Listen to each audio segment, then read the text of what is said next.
I'm Zach Hogan, and I'm a type 1 diabetic.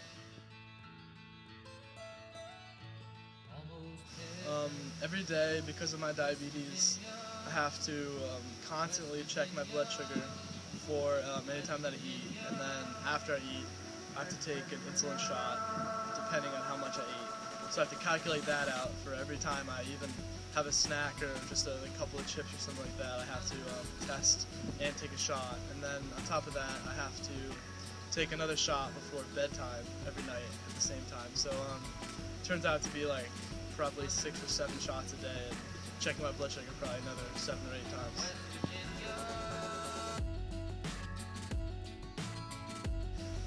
It all started when I was just at my house, and I started to display some of the symptoms of it. And my mom has a couple brothers that have diabetes, so she already knows what the symptoms kind of are.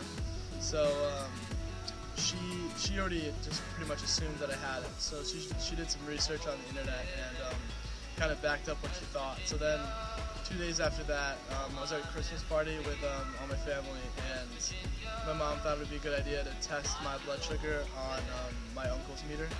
And I'd been there for a while, and so I was eating like regular dessert and drinking regular soda and a lot of sugar and a lot of carbs. So I tested on my uncle's meter, and I was 576 when the average reading for like a normal person would be about like 80 to 120.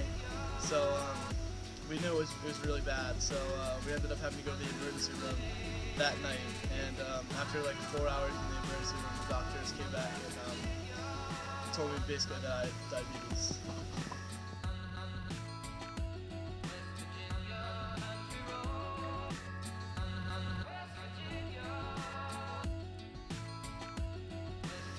Some of the symptoms of diabetes are, for example, if I have a high blood sugar, I will go to the bathroom like multiple times an hour, way more than I usually do.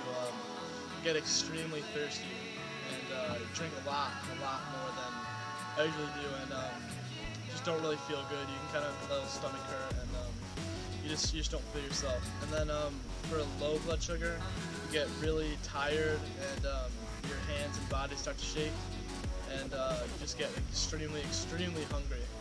And it's also not a good feeling. You're very weak, low energy, like that.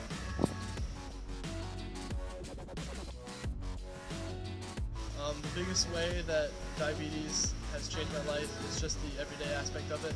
How I can't just go grab like a nutrient bar and eat it, or I can't just grab a handful of chips. I have to test my blood sugar, and then I have to take a shot for every food that I eat on an everyday basis. And it ends up being like a lot of shots and a lot of extra work to just eat maybe like a handful of chips or something like that.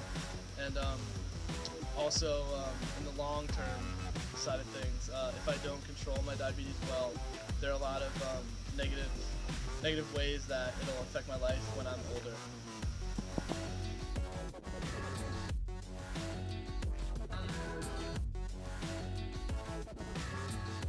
Living with a kid with diabetes is not easy. It's always on your mind. You're thinking, how's his carbs and sugar? Did he take insulin before he ate? You always have to remind him to do that. He sometimes forgets or just doesn't want to be bothered. The biggest worry is he going to wake up tomorrow? Will he have low blood sugar in the night and then have to revive in the morning? So that's really scary.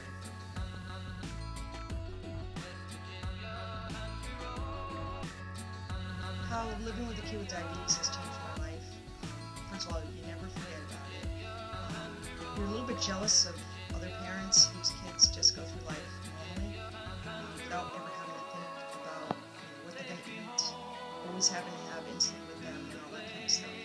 So I think it's made me less happy-go-lucky. I don't want to give you a guilt trip or anything, but it's kind of true. You just